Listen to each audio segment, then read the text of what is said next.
नमस्कार.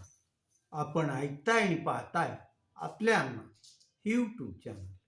मी गणेश तुकाराम शिंदे आपणा सर्वांचं आपल्या अण्णा या यूट्यूब चॅनलवर स्वागत करत आहे.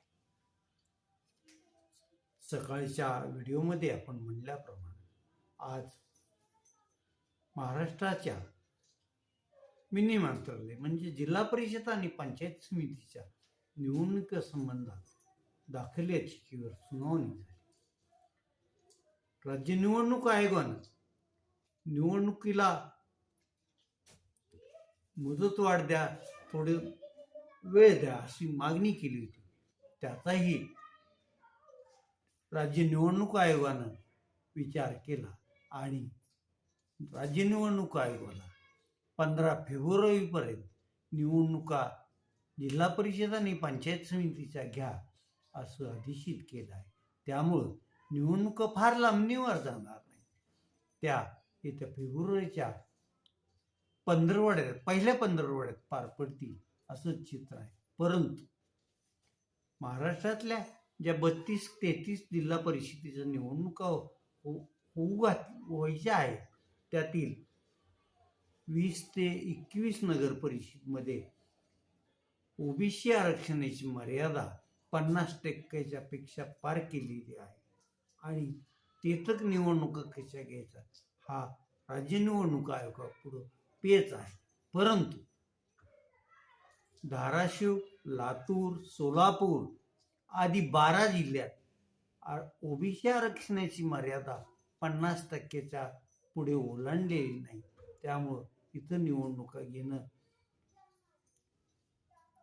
निवडणूक आयोगाला शक्य आहे. त्यामुळं निवडणूक आयोग कदाचित या आठवड्यात किंवा पुढच्या आठवड्यात या 12 जिल्हा परिषदांसाठी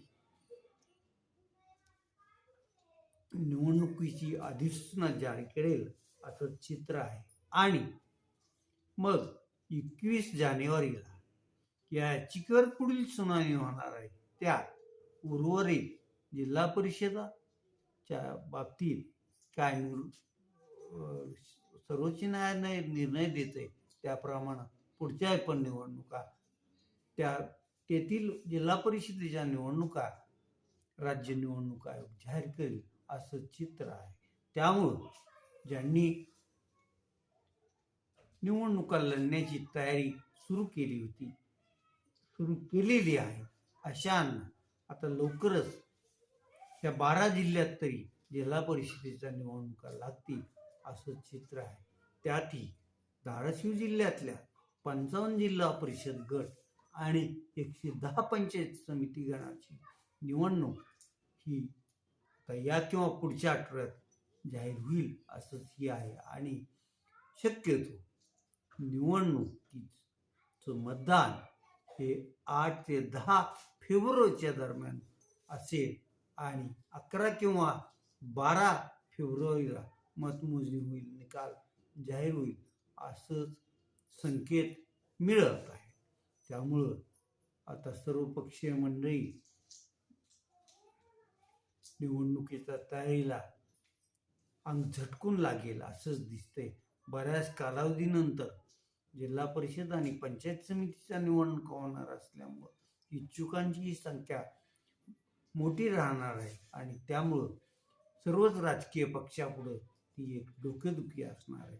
निवडणुका स्वतंत्र लढायच्या की युती आघाडी करून लढवायच्या याबाबत पण लवकरच निर्णय घ्यावा लागेल आणि मग तो सर्व निर्णय होऊन ही प्रक्रिया पुढे चालू राहील. त्याच्या अगोदरच या 29 महानगरपालिकेचं परवा 15 जानेवारीला मतदान होईल आणि 16 जानेवारीला तेथील निवडणुकीचा निकाल लागल्याचं पण आपल्याला स्पष्ट दिसणार आहे.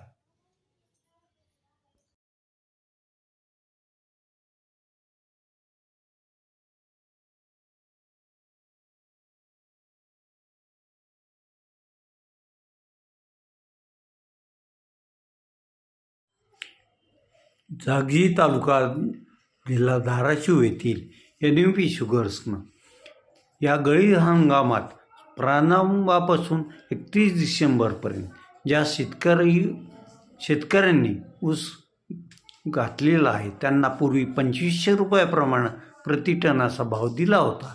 आता ऊस गळीत हंगाम सुरू झाल्यापासून 31 डिसेंबरपर्यंत जेवढा ऊस गाळपाला होता त्या ऊसाला प्रति टन 200 रुपयाप्रमाणे जास्तीचा दर देण्याचा निर्णय कारखान्याचे चेअरमन बालाजी उर्फ नानासाहेब पाटील यांनी जाहीर केला आहे. आणि आज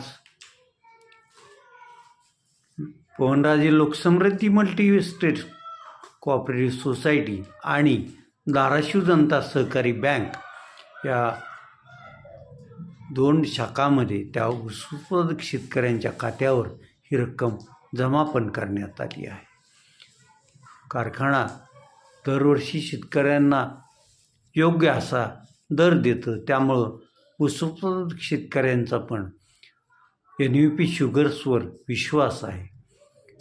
आता इथून पुढे म्हणजे 1 जानेवारीपासून जो काही ऊस गाळपासाठी आलेला आहे त्या ऊस उत्पादक शेतकऱ्यांना NUP शुगर्स हा साखर कारखाना त्यांनाही प्रति टन 2700 रुपयाप्रमाणे भाव दिला जाणार असल्याची माहिती त्यांनी दिली असून जास्तीत जास्त शेतकऱ्यांनी आपला ऊस NUP शुगर्सला गाळपासाठी द्यावा असं आवाहन केलं आहे. तर त्यांच्या आव्हानाला शेतकरी प्रतिसाद देतील असं चित्र असून गेल्या 2 हंगामात पण त्यांनी योग्य प्रकारे भाव दिलेला असून याही हंगामात चांगला भाव ऊस उत्पादक शेतकऱ्यांना दिलेला आहे.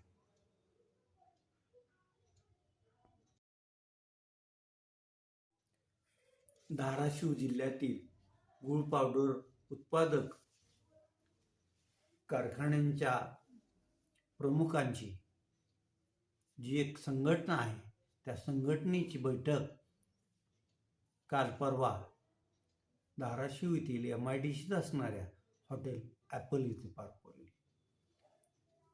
या बैठकीत प्रमुख होते या संघटनेचे अध्यक्ष ॲडव्होकेट व्यंकटराव गुंड. या बैठकीसाठी जिल्ह्यातील मधुकर तावडे, आकाश तावडे, दत्ता कुलकर्णी, ॲडव्होकेट काळे आदी मंडळी, सुधीर पाटील आदी मंडळी उपस्थित होती. या बैठकीत गूळ पावडर उत्पादक कारखान्यांपुढच्या समोरील समस्या, गूळ पावडरला बाजारपेठेत